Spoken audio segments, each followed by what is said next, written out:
रेशम की धोती और जरी की अचकन पहनकर आपको हमारे यहाँ समधी की हैसियत से आना चाहिए था, मगर अपना हुलिया तो मुलाजा फरमाइए श्री गणेश विट्ठल कोल्हापुरी साहब।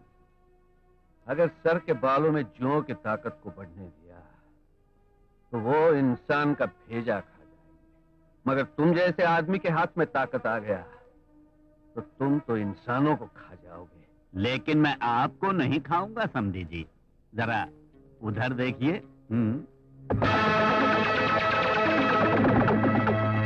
अब जरा इस तरफ देखिए।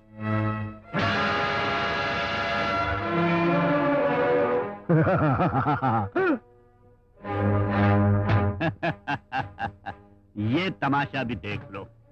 एक तरफ दौलत की देवी लक्ष्मी और दूसरी तरफ मौत के देवता यमराज को बिठाया है। जानते हो ये रुपया कौन सा है? तुम्हारी बेटी के नाम पर 5 स्टार होटल बनाने के लिए जो रुपया रखा था वो यही है, और अब इसी रुपए से मैं तुम्हारी बेटी के मुकदमे की समाधि बनाऊंगा। हाँ बनाओ समाधि। हम गरीब लोग की समाधि पर तो तुम अमीर लोग की इमारतें खड़ी हैं।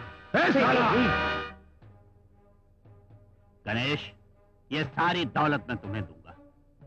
याद है उस दिन तुमने यही कहा था कि अपनी एक बेटी की आंखों में खुशी देखने के लिए मैं 3000 गरीब बेटियों की आंखों में आंसू नहीं देख सकता।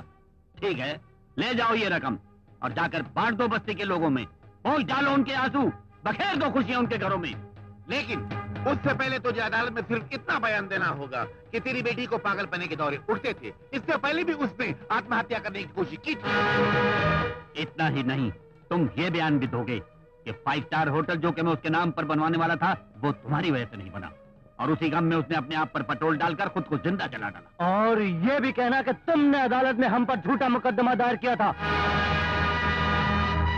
अरे बुढ़े गंवार जाहिल, इतना बोल दे रे। मैं हफ्तों भाषण देता रहा, मेरे को एक वोट नहीं मिला, और तू सिर्फ एक शब्द बोलेगा तो 50 लाख रुपए तेरे पास खुद ब खुद चलते हुए आ जाएंगे रे। एक गरीब आदमी के शब्द की कीमत 50 लाख रुपया नहीं, एक अमीर आदमी की जिंदगी की कीमत 50 लाख रुपया।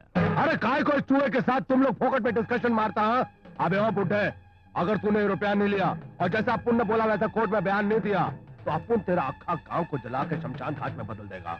कल का सूरज कोई नहीं देखेगा, देखेगा तो सिर्फ तुम देखेगा। गलियों में, गटरों में लोगों की लाशों को देखेगा।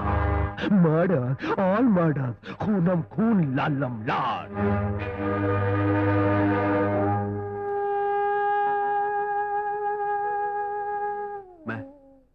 मैं तैयार हूं। इसके वास्ते नहीं कि मेरे को मेरे मरने का डर है, इसके वास्ते कि मेरे को मेरे बस्ती वालों की जिंदगी का फिक्र है। मेरा झूठी गवाही से इधर का कोर्ट में तो तुम सब लोग बच जाएगा, पर उधर ऊपर वाले के कोर्ट में क्या करेगा? उधर कोई ताकत, कोई पैसा तुम लोग को नहीं बचाएगा। ठीक है, तुम जो बोलता है वही मैं बोलूंगा। मैं वही बोलूंगा। वही बोलूंगा। देवी माँ, मुझे आशीर्वाद दे, ऐसा आशीर्वाद के अदालत में आज जज अपनी कुर्सी पर बैठकर यह ऐलान कर दे कि मेरा बेटा बेकसूर है।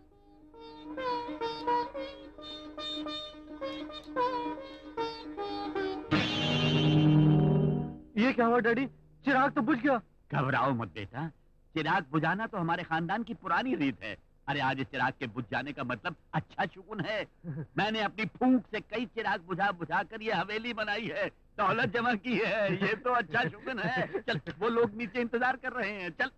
एमपी साहब, एमपी साहब, एमपी साहब। लानत है, देवी माँ का आशीर्वाद लेकर मैं बेटे को अदालत ले जा रहा था, इस शुभ घड़ी में लंगड़ाते हुए ये लंगड़ा कहाँ से चला आया? एमपी साहब, ये लंगड़ा सारी जिंदगी लंगड़ाता रहा, मगर आपको लंगड़ा होने से बचाता रहा। मगर आज आपके खुद लंगड़ाने का समय आ गया है। क्या मतलब? पार्टी की कमेटी ने एक ऑफिसर भेजा इंक्वायरी के लिए, और उसने मुझे भेजा है आपको बुलाने के लिए।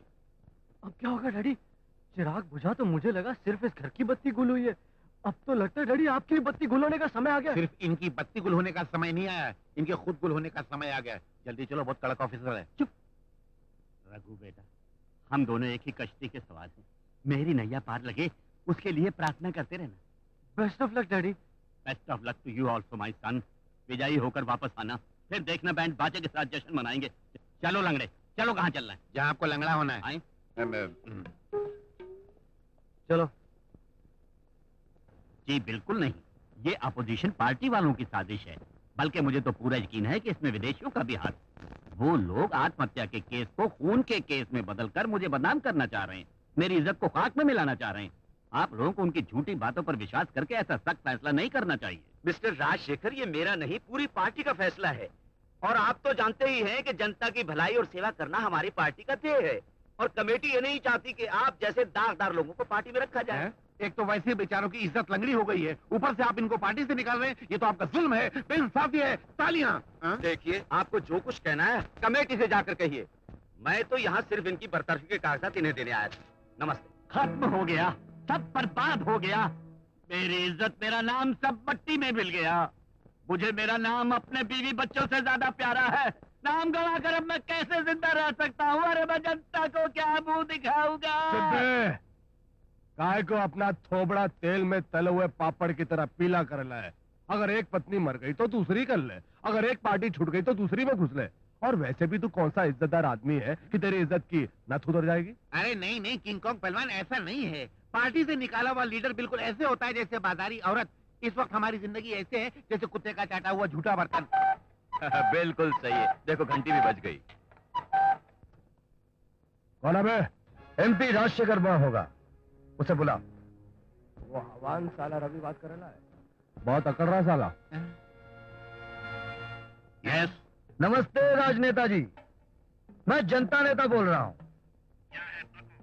तुम्हारी चाल पलट गई।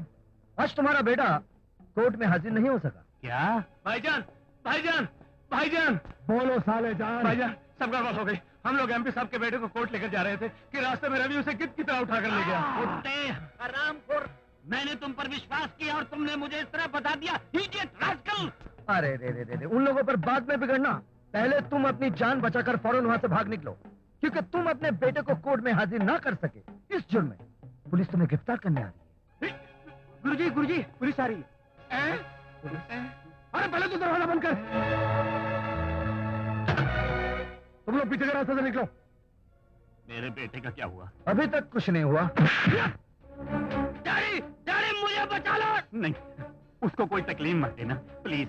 मैंने कोई तकलीफ नहीं दूंगा, लेकिन अगर तुम वहां से ना गए तो जेल की सलाखों के पीछे पहुंच जाओगे। और तुम्हारा और हमारे बीच जो चैलेंज था वो तुम्हारा और पुलिस के बीच हो जाएगा तो मजा नहीं आएगा। आपस की बाजी आपस में ही रहना चाहिए।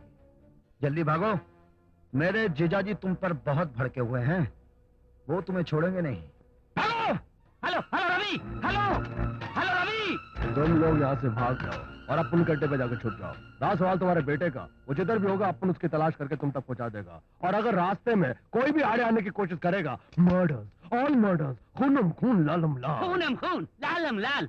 अरे तुम पर इतबार करके ही तो हमारा ये बेड़ा गर्क हुआ है। अरे तू तो अपुन का खसम बन गया है। अपुन इसको समझा रहा है कि यहाँ से भागो और ये अपुन से सवाल पे सवाल किया जा रहा है। भाग, भाग यहाँ से। चल लंगड़े। फिर लंगड़े। अरे चल भाग चले। आप चलिए, मैं भागता हूँ। ए साले जान, अपुन की गुंडा बिरादरी की नाक कट गई रे। डूब मरने वाली बात है। इस कल के छोकरे ने अपुन की अक्खा दुनिया को हिला डाला। साला अकेला अपुन के साथ कबड्डी खेलता है। ए पथराने वाले हरामी साले, ये सब लफड़ा तेरी छोकरी की वजह से हुआ है। वो साली कॉलरा बनकर अपुन की काली दुनिया में आई और सबको बीमार कर डाला। क्लब में नाचने की जगह वो साली अपुन को अदालत में नचा रही है। अपुन उसकी गर्दन पकड़कर उसे जान से मार देगा। नहीं छोड़ेगा उसे, नहीं छोड़ेगा। नहीं किंग जी, मेरी बेटी को तकलीफ मत पहुंचाना। मैं उससे कहूंगा, वो अपना बयान बदल देगी, हमारे हक में गवाही भी देगी। चाहे ये लोग मेरी जान भी ले लें, फिर भी मैं इन लोगों के लिए अदालत में झूठा बयान नहीं दूंगी। झूठा बयान नहीं देगी? जान भी चली जाए तो भी झूठा बयान नहीं देगी। और अगर इज्जत चली गई तो? नहीं, नहीं, छोड़ दीजिए, छोड़ दीजिए, छोड़िए। छोड़ दीजिए। अरे कमीने।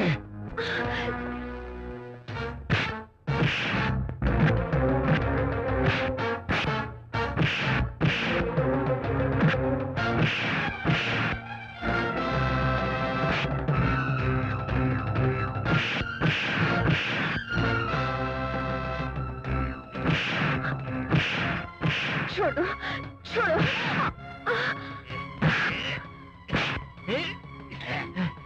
अरे लड़की भागी, चलो पकड़ो उसे, चलो, पकड़ो।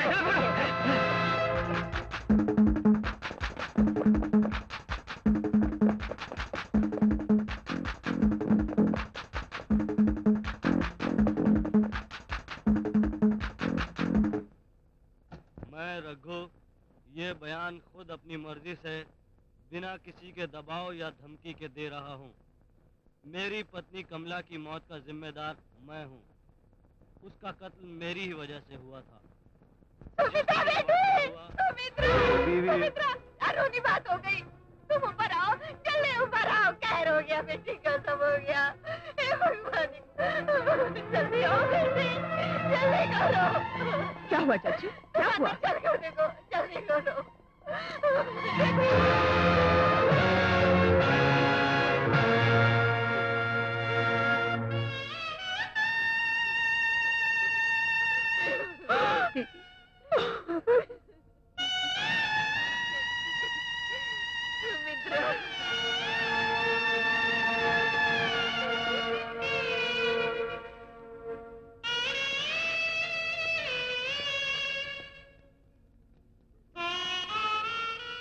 माँ, अदालत में मुकदमे की कार्रवाई सुनने के बाद मुझे यह महसूस हुआ कि मोहन को फांसी होने वाली है। ये सब मेरी झूठी गवाही की वजह से ही हुआ है। इसकी जिम्मेदार सिर्फ मैं हूं। इससे पहले कि मोहन को फांसी हो जाए, मैं खुद आत्महत्या कर रही हूं।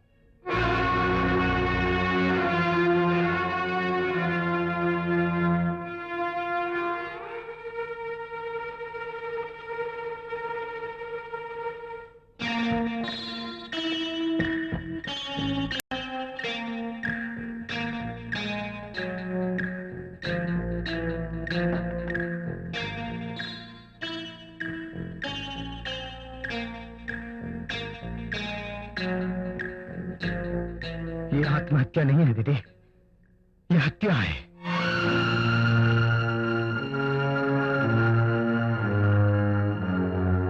कानून की जीत हो रही थी, इसलिए उन जलील लोगों ने सपना को जान से मार डाला और इस कत्ल को भी खुदकुशी का केस बनाने की कोशिश कर रहे हैं। सुमित्रा, सुमित्रा, सुमित्रा!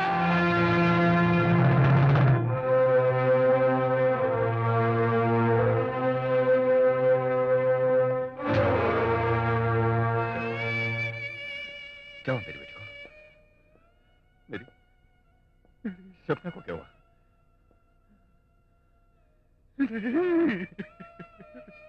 मेरी सपना को क्या हुआ? मैंने अपनी बेटी को मार डाला। मैं तेरा कातिल हूँ बेटी।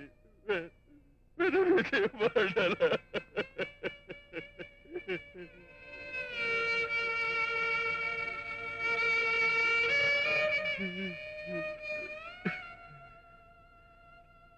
तकदीर ने मेरे साथ कैसा इंसाफ किया। जब मैं जिंदगी भर एक बुरा आदमी था तो मेरी बेटी मेरे साथ थी, लेकिन जब एक अच्छा इंसान बनने का मन में ख्याल आया तो मेरी बेटी मुझसे दूर चली गई। बहुत दूर चली गई मेरी बेटी मुझसे, बहुत दूर। सुमित्रा, जिन हाथों ने तेरी मांग में सिंदूर भरा था, आज उन्हीं हाथों को जोड़कर तुझे प्रणाम करता हूँ। उन्हीं हाथों को जोड़कर तुझसे माफी मांगता हूँ। मुझे माफ कर दे सुमित्रा। सुमित्रा, देखा, तेरी शराफत, तेरी ईमानदारी और वफादारी ने तुझे क्या तोहफा दिया है। तू अपनी बेटी को दुल्हन बनाकर डोली में विदा करना चाहती थी। ये तो विदा हो गई, मगर डोली में नहीं, अर्थी में विदा हो गई।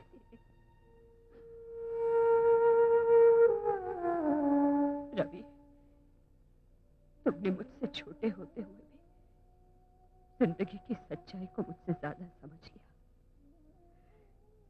जिस कानून को मैंने अपना मजहब समझा, अपनी जिंदगी का मकसद समझा, उसी कानून ने मेरी बच्ची की जान की कुर्बानी ले ली। मैंने अपने पति को छोड़ दिया, जज के ओहदे से मैंने इस्तीफा दे दिया और आज आज उसी कानून की वजह से मैंने अपनी जवान बेटी को हमेशा हमेशा के लिए खोकर मैं बिना औलाद के बनकर रह गई।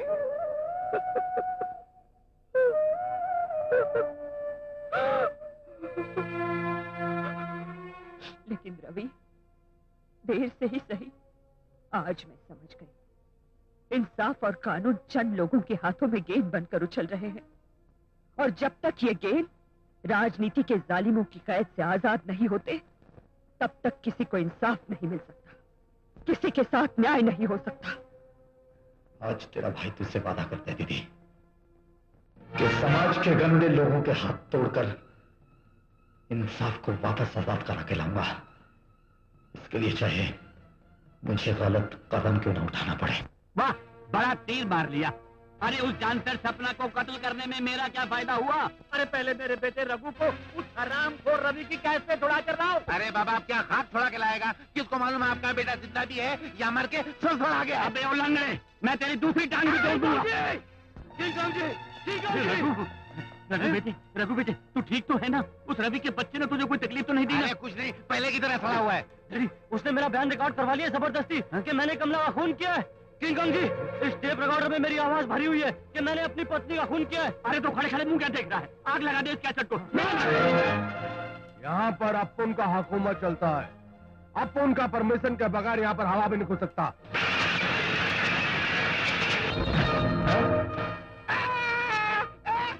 तो तू इधर आए क्या? हाँ, जिन्हें तूने सहारा दिया है उन्हें कब्रिस्तान पहुंचाने आया हूं।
कोई भी नहीं।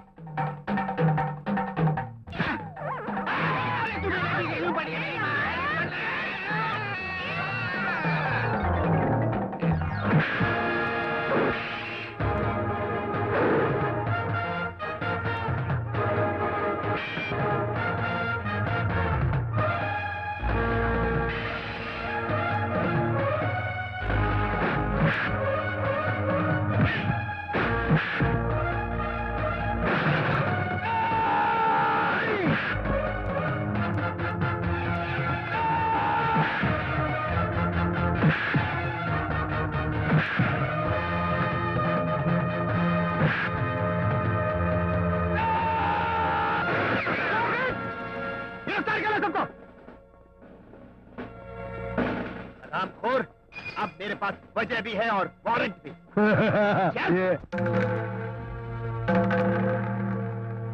क्योंकि इन मुल्जिमान के जुर्म साबित हो चुके हैं, इसलिए अदालत रघु को उम्र कैद की सजा का हुक्म देती है।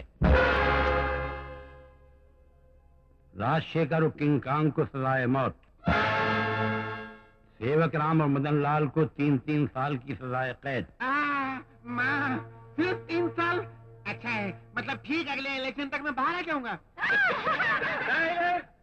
और अदालत मोहन को चंपा के कत्ल में निर्दोष करार देते हुए बाइज्जत बरी करती है।